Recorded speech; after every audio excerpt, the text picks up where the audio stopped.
We're here with Ann Koivunen of Philadelphia Open Studio Tours.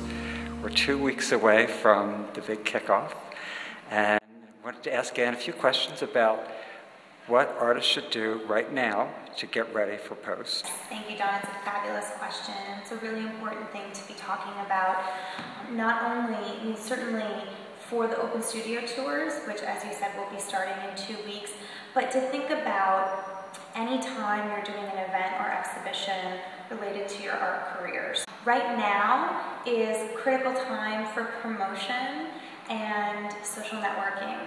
Talk up the fact that your studio is going to be open. It's very simple.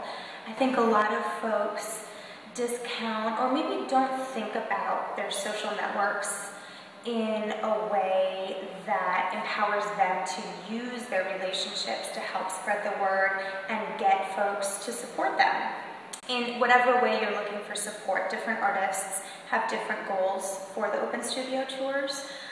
Some people are very focused on the number of people who come through their studio. Others are more focused on making sales. Other people want to learn about what's happening in the arts in their neighborhood and be a part of it. Everyone's got a different reason for participating, and so I would encourage folks to think really carefully about what that is. What is your goal for your Open Studio Tour event? And focus your outreach right now in preparation or towards that goal specifically. Don't not tell your dry cleaner or the people who are checking you out at the grocery store or your colleagues or your family. You can say, these people come to my events all the time. Those are your most important supporters, and those are the people who will continue to spread the word. The first thing I would encourage people to do, start telling everyone and anyone you meet that your Open Studio event is coming up and invite them. We have beautiful printed materials, postcards, posters, balloons, directories. Use those printed materials and put them out in the world. I leave a little breadcrumb trail of postcards everywhere I go, and I encourage everyone to do the same. In terms of networking, it's the same idea, really, building relationships, right? Thinking about how you are working with other people to help get you the results you want. So for Open Studio Tours, because of the nature of the event, it is a neighborhood-specific focus when we're talking about not only promotional activity, which is the critical thing for folks to be doing right now, but also we're finding the way studio visitors navigate the tour is mostly by neighborhood. So people will choose to go to Northern Liberties, for example, and spend the day there. But generally they're staying within a certain sort of geographic range. And so to capitalize on the way studio visitors are already using the tour, we encourage artists to reach out to folks within their own neighborhoods and even in adjacent neighborhoods to cross-promote, exchange business cards or personal promotional materials. As an artist, go on our website and look at the other participants, find other artists who interest you, and drive your studio visitors to their studio, right? So if folks like your work, as an artist, pick out 3 other artists on the tour whose work relates to yours in a particular way, and when people come to your studio, you can effectively then educate those visitors about the other artists on the tour, and people will do the same for you, right? We're really moving the Open Studio Tours into a festival-based program. So we're looking at a month of programming, essentially, instead of 2 weeks. So there are a myriad of opportunities for folks to be selected for exhibitions, to be included in special promotions. Just 2 weeks ago, we were at the Philadelphia Museum of Art, where I was with Don speaking about that event. It was our official kickoff, and we collaborated with the special events team at the Museum of Art and Fourth Wall Art Salon to select a couple of artists to actually bring their physical work and display it in the museum lobby for the kickoff event, which was also a Fourth Wall Art Salon.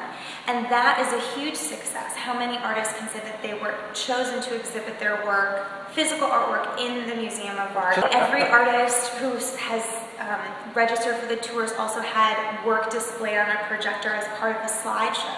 at the Museum of Art. So that's a success for everyone off the bat. Just to get your name out there. And just to get your name out audience there. See it, yeah. And be in front of the right people. So we're really focused on trying to identify the best audiences and the best opportunities and pairing the appropriate artists for those types of situations. But we're increasing the number of opportunities and really meaningful promotional events to highlight our artists' work, and as Lori said, our new president and CEO, to really integrate the programming of Open Studio Tours into the Center for Emerging Visual Artists, which is a nonprofit organization that's working and advocating on behalf of the emerging artists of our city all the time, all year long. So the opportunities sort of never end. This is a mistake I think a lot of artists make in general all the time, but it applies certainly for open studios as well. Of course, we're all modest individuals, usually, and it's hard for some of us to talk about our artwork to folks who, don't know anything about it. Be positive and be proactive when you're talking about your work. You are your own advocate. So when someone comes in and says, I really love this painting, don't tell them everything that's wrong with it, even if you think that. We all think that. We're our own worst critics, and I'm the same way with my artwork. Well, I don't like that green, or I don't know if those two, the composition is quite right. No. You graciously accept their praise, and you tell them why it's so awesome. You always have to put your best foot forward and be positive and proactive about advocating your work. Your friends and family and folks who always come to your studio events, treat them like you would any other visitor, right? And in general, I think the golden rule applies to everything when we're talking about social networking, when we're talking about personal interactions in an open studio setting, when you're at someone else's opening, right? Make sure that as you're thinking about how to engage with folks, sometimes it's hard for people, especially in their own studio, to be forward and forthright with information, but always be gracious, always be thankful, always never discount the value of what one person can bring to you as an artist. But even if someone comes in and they just look like a normal person off the street and they don't know anything about your work, or they're, speak to them as if they're the most important person in the world, because oftentimes curators, collectors fly very low under the radar. They don't necessarily come in a three-piece suit, right? So you can never tell who's who. Treat everyone the same and be gracious and welcoming to everyone, no matter who they are and how they look, because you never know who they are and how they might come back to you in support. A third thing is don't close early. By Sunday at 5 o'clock, we're all exhausted, myself included, but you will miss the most important person. It's Murphy's Law. If you close early, the person who comes to your closed door is the person who wants to buy that $5,000 painting or whatever, right?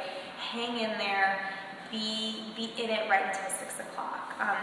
And make sure that if you need to leave for any reason that you're finding someone to cover your studio space, don't close your doors during the tours, because it not only hurts you, but it hurts the event overall. So we're really particular about everyone making sure their studio spaces are open as they've been advertised. Great advice, Ann. Thank you so much. You're welcome. Thanks, Don.